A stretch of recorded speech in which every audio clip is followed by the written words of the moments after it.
The day he was left behind didn't begin like a legend. It began like any other exhausted, dust-choked morning at the front, with cold air hanging low over the ground and the distant rumble of engines somewhere beyond the hills. The kind of morning where everyone already knew something bad was coming, but nobody said it out loud. Their unit had been retreating for hours. Orders kept changing.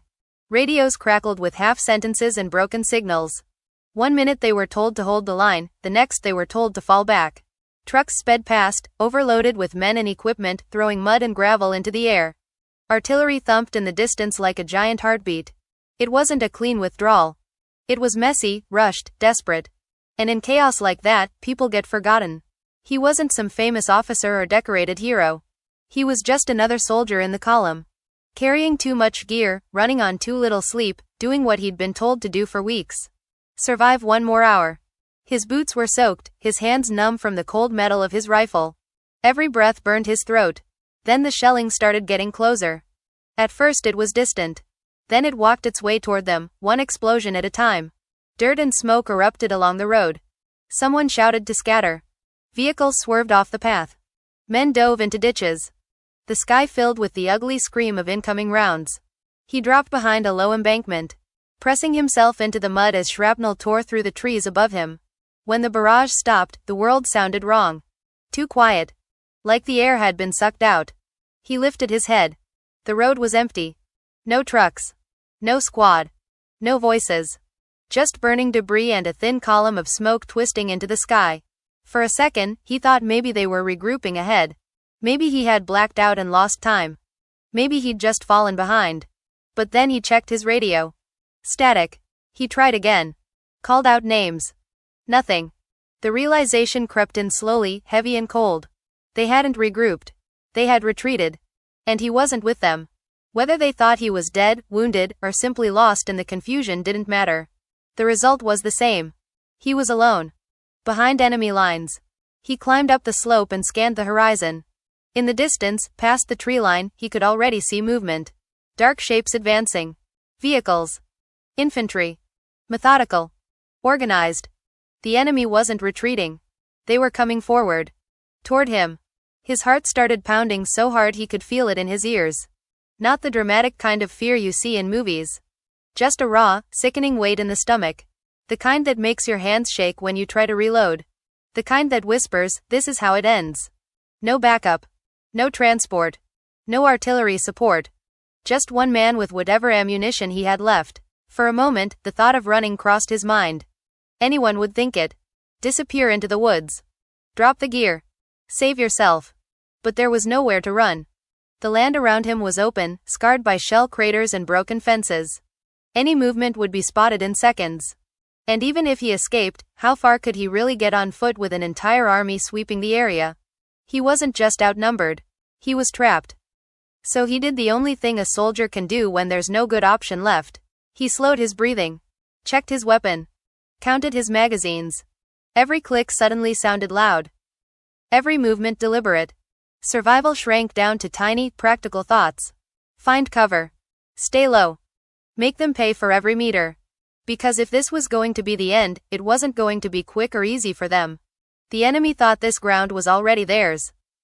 They thought everyone had fled. They had no idea one man was still here. Watching. Waiting. And with the first distant rumble of engines growing louder, he settled into the dirt. Alone in the smoke and silence, preparing to face an entire force by himself. For a long moment, nothing moved. The smoke drifted low across the ground, curling around broken trees and shattered fences. And he stayed perfectly still, barely daring to breathe. His cheek pressed into the cold dirt. Fingers wrapped tight around his rifle. Eyes fixed on the edge of the tree line where the first shadows began to shift. Then he heard it. Boots. Not one or two. Dozens. Voices too. Relaxed, careless, the kind of talking soldiers do when they think the fight is already over. They thought the area was clear. They thought everyone had run. And that tiny mistake was the only advantage he had. He didn't fire right away. That would have been panic. Instead, he watched them move closer, spreading out in a loose formation, rifles hanging low. Some were laughing. One of them even lit a cigarette. For a strange second, it almost felt unreal. All these men. Walking straight into his line of sight. completely unaware that someone was watching them through the iron sights. His heart pounded so hard it blurred his vision. He exhaled slowly, steadied his hands, and squeezed the trigger. The first shot cracked through the air like lightning. The soldier with the cigarette dropped instantly. Before the others even understood what happened, he fired again. And again. Short, controlled bursts. No wasted rounds.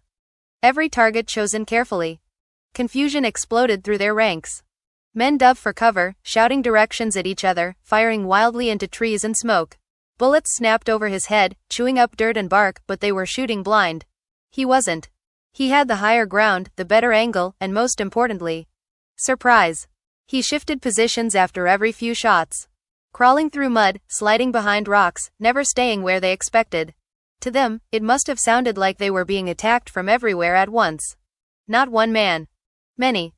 Within minutes, the first wave broke. Some dragged their wounded back. Others retreated entirely, vanishing into the tree line.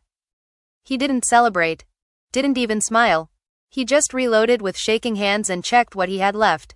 Less ammo than he liked. Way less. And then came the sound that made his stomach tighten. Engines. Deep. Heavy. Mechanical. Not trucks. Tanks. The ground itself seemed to vibrate as the first one rolled into view, crushing fences like they were twigs. Then another. And another. Steel beasts, slow and unstoppable, their turrets scanning the landscape. Infantry followed behind them like shadows. They weren't guessing anymore. Now they knew someone was here. And they were coming to erase him. Against tanks, a rifle meant nothing. He knew that. Anyone would. So he stopped thinking like a rifleman. He started thinking like a hunter. He pulled back, deeper into the wreckage of the battlefield, toward a narrow stretch where the terrain dipped into a muddy choke point littered with craters and debris. The kind of place heavy armor hated. The kind of place where big machines lost their advantage. He planted what explosives he had left. Scavenged charges, grenades, anything that could bite through steel. Then he waited. The first tank rolled in confidently and sank slightly into the soft ground. Just enough. He triggered the charge. The explosion ripped through the air, flipping dirt and fire against its tracks. The vehicle lurched, screeched, and stopped moving, smoke pouring from underneath. Before the crew could react, he was already firing at the hatches, forcing them to stay sealed inside. The second tank tried to maneuver around it. Another blast. Another plume of smoke. Now the once orderly advance turned into a bottleneck of steel and panic. Infantry scattered, shouting, trying to figure out where the attacks were coming from. And through it all, he kept moving. Shoot. Relocate. Strike. Vanish. Like a ghost. Hours blurred together. His ears rang constantly. His throat burned from smoke. At some point, he stopped feeling the recoil in his shoulder altogether. They threw more men at him. He kept cutting them down. They sent more armor. He found ways to cripple them. Every time they thought they'd cornered him, he slipped away and hit them from somewhere else. To the enemy, it must have felt impossible. Illogical. Like the land itself was fighting back. By the time the sun began to dip low, the field looked nothing like it had that morning. Disabled tanks smoldered like giant carcasses. Gear and rifles lay scattered everywhere. And the ground was eerily still. 200, maybe more. 6 armored vehicles reduced to smoking wrecks. All stopped by one man who was never supposed to still be there.